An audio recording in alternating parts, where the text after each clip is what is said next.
We're working on the Kmart Kawasaki. You know, for a while I hadn't done the rear brakes, right? That's been the biggest holdup.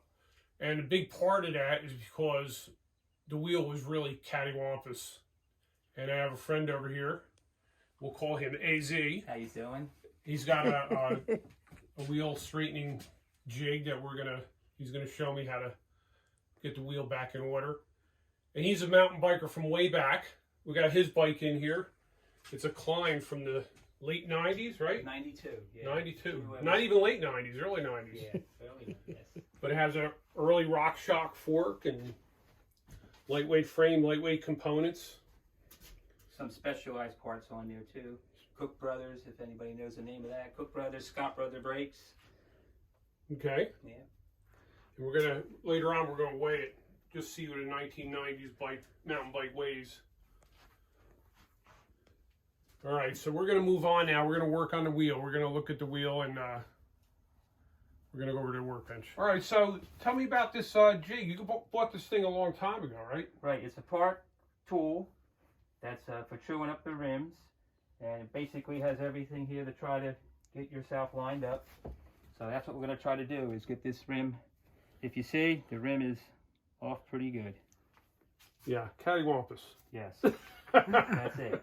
So anyway, there's different size spokes, and we found the tool that fits the spoke. So let's see what we can do here. Ooh, that's out. Okay, we start from one side. Basically, the rim is going in and out this way, so we want to pull left to right, whichever way the rim is going, so we want to pull the opposite way. So let's see here. So and we really weren't too bad up and down. I know you showed me that earlier. Right. You could see if it was up and down. And some of the spokes on the one side we might have to loosen too, because they're pulling that opposite way. So we got that. Okay. If this is out, this might take some time. All right, well, you take your time.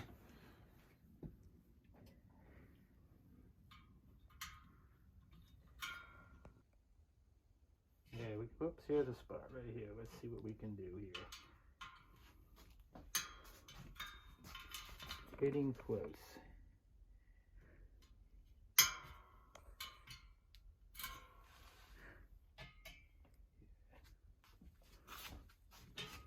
Right here a little bit. Let's see if we can get that out.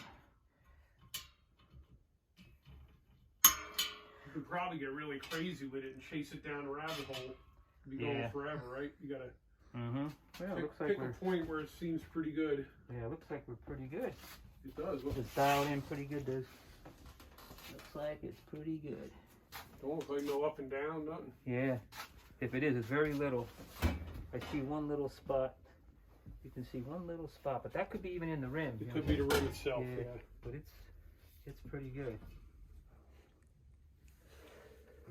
I think it might be in the rim because I saw it on one side wobble and not the other. I'm gonna pull it in a little bit and see what happens. You're talking. That's only not even a. Oh man, that's pretty close. It's like a hair. Yeah. Hope it hit. Nope, it didn't. When it does that, it's only the one side that you can see. I can see a So little it's bit probably a up in little indent in the there. rim. In the rim, it could be. Yeah. Yeah, That spoke looks pretty feel a good. little papa because you know your tension now. Right, right. But once you put your rim on, your tire on it, and put some air and stuff in it, you'll push on it. You'll feel a little bit your weight on it. Okay. Yeah, this one's a lot narrower. Yeah.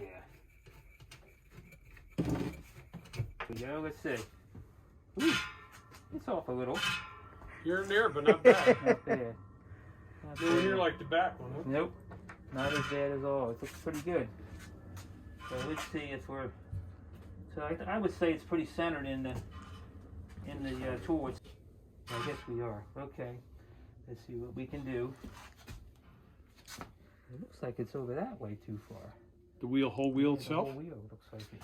I could do a spacer if it don't look centered. Or maybe it's just the way it's off. I don't know. What do you? No, you're right. Probably need Yeah, it looks single washer maybe. like- yeah. lined up there It now. almost got one little wobble, like it was from a hit yep. or something, you know? Yep, you can see it. So Could that be it? If it got a hit, it would move it over a little? Oh, yeah, sure. Yep. Sure. Yep. You hit something, you know, and you threw your weight, you know, And the side to spoke side. ain't real tight. So, yeah. Yep, we can do it. Okay, let's see what we can do here. So, you wanted to know these are spokes, and we are adjusting with So the nipples. So the spoke is what makes the wheel get out of alignment. Right, they have to be adjusted, yes, to keep the in line, the rim to be in line with the. And so how often would you have to do something like this? Does it only happen like if you hit something with your tire, or? Well, they usually every so often. I mean, you could probably tell usually when you put your brakes on the bike, and you can see between the shoes, you can see so you must have hit something to knock it out, or just over time, sometimes it just needs to be adjusted. So now this will make the bike, when you're riding it, go straighter, or you have more control over the bike? Won't shake, won't wobble. Yeah. And then the brakes will work better because it's got caliper brakes. And yeah. Most bikes now got disc brakes, so you wouldn't even know if the wheel was out really by the brake. But this bike still has caliper brakes. Yeah, so caliper brakes, so you'll feel it. Yes. You'll hit your brakes. You know, you have to keep them not adjusted so tight, your brakes, when the rim is out of, oh, there you go, when the rim is out of true. Okay, here we go again. Let's see here. Okay, one side you're tight, and here.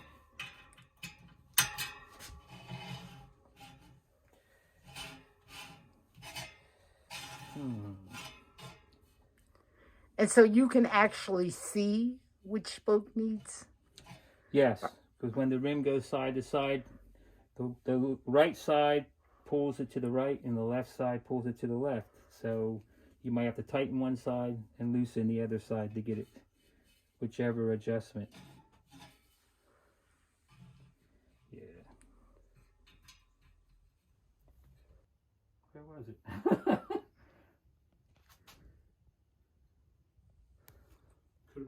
Could have been a burr or something even. That's pretty close now, isn't it? Yeah, I can see from here. Ooh. Pretty close there, huh? We are just one little spot I still see. I want to. Probably closer than any other Kmart bike. That's right. Ah, yes. Yeah.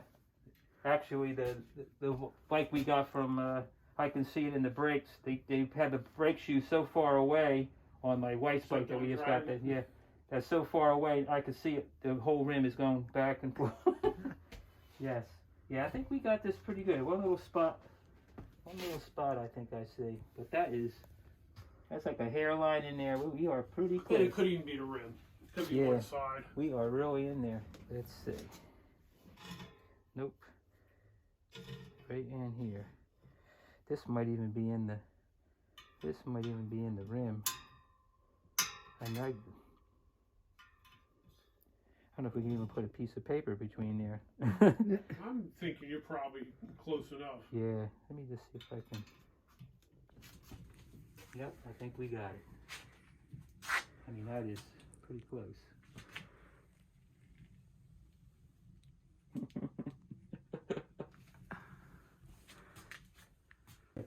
That's where it's welded together, and that's the only place, and it's not the most expensive rim, so. Yeah, but still, if I go down a little bit, I think we are. Yep. That's really good. That's great. Good. That's good. All right, thanks. That is really good. Okay, so we're going to thank AZ.